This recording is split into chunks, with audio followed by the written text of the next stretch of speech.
Doug Mills, The New York Times, Washington. The Trump administration is preparing to redirect resources of the Justice Department's Civil Rights Division toward investigating and suing universities over affirmative action admissions policies deemed to discriminate against white applicants, according to a document obtained by The New York Times. The document, an internal announcement to the Civil Rights Division, seeks current lawyers interested in working for a new project on investigations and possible litigation related to intentional race-based discrimination in college and university admissions. The announcement suggests that the project will be run out of the division's front office, where the Trump administration's political appointees work, rather than its Educational Opportunities section, which is run by career civil servants and normally handles work involving schools and universities.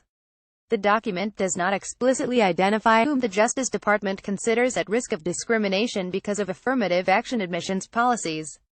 But the phrasing it uses, intentional race-based discrimination, cuts to the heart of programs designed to bring more minority students to university campuses.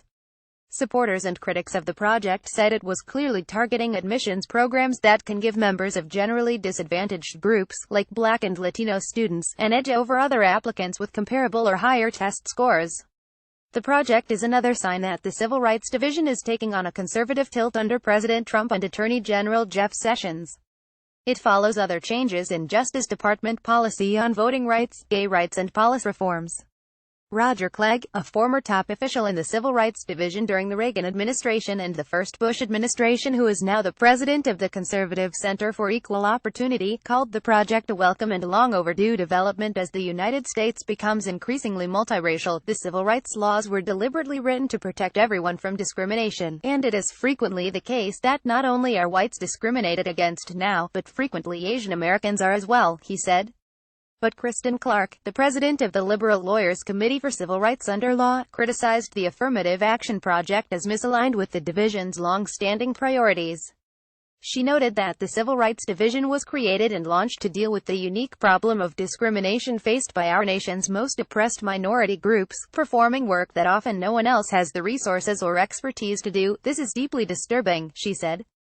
It would be a dog whistle that could invite a lot of chaos and unnecessarily create hysteria among colleges and universities who may fear that the government may come down on them for their efforts to maintain diversity on their campuses. The Justice Department declined to provide more details about its plans or to make the acting head of the Civil Rights Division, John Gore, available for an interview. The Department of Justice does not discuss personnel matters, so will decline comment, said Devin Amelie, a department spokesman.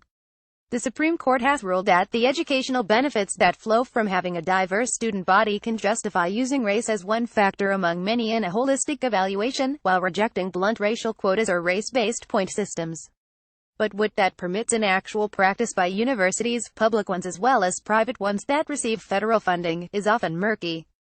Mr. Clegg said he would expect the project to focus on investigating complaints the Civil Rights Division received about any university admissions programs. He also suggested that the project would look for stark gaps in test scores and dropout rates among different racial cohorts within student bodies, which, he said, would be evidence suggesting that admissions offices were putting too great an emphasis on applicants' race and crossing the line the Supreme Court has drawn. Some of that data, he added, could be available through the Education Department's Office for Civil Rights, which did not respond to a request for comment. John Gore, the acting head of the Justice Department's Civil Rights Division, in 2014. American Constitution Society, via YouTube. The Supreme Court most recently addressed affirmative action admissions policies in a 2016 case, voting 4-3 to uphold a race-conscious program at the University of Texas at Austin. But there are several pending lawsuits challenging such practices at other high-profile institutions, including Harvard University and the University of North Carolina. The Justice Department has not taken a position in those cases. The pending start of the Affirmative Action Project, division lawyers who want to work on it must submit their resumes by August 9, the announcement said, joins a series of changes involving civil rights law since Mr. Trump's inauguration. In a lawsuit challenging Texas' strict voter identification law, the Justice Department switched its position, dropping the claim that the law was intentionally discriminatory and later declaring that the law had been fixed. Mr. Sessions has also made clear he is not interested in using consent decrees to impose reforms on troubled police departments and has initiated a sweeping review of existing agreements. Last week, the Justice Department, without being asked, filed a brief in a private employment discrimination lawsuit. It urged an appeals court not to interpret the ban on sex-based discrimination in the Civil Rights Act of 1964 as covering sexual orientation. The Obama administration had shied from taking a stand on that question. Vanita Gupta, who ran the Civil Rights Division in the Obama administration's second term and is now president of the Liberal Leadership Conference on Civil and Human Rights, noted that the briefs in the Texas voter identification and gay rights cases were signed only by Trump administration political appointees, not career officials, just as the Affirmative Action Project will apparently be run directly by the division's front office. The fact that the position is in the political front office, and not in the career section that enforces anti-discrimination laws for education, suggests that this person will be carrying out an agenda aimed at undermining diversity in higher education without needing to say it, Ms. Gupta said. The Civil Rights Division has been a recurring culture war battleground as it passed between Democratic and Republican administrations.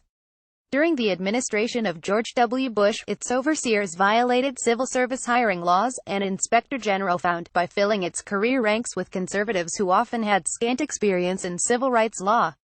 At the same time, it brought fewer cases alleging systematic discrimination against minorities and more alleging reverse discrimination against whites, like a 2006 lawsuit forcing Southern Illinois University to stop reserving certain fellowship programs for women or members of underrepresented racial groups.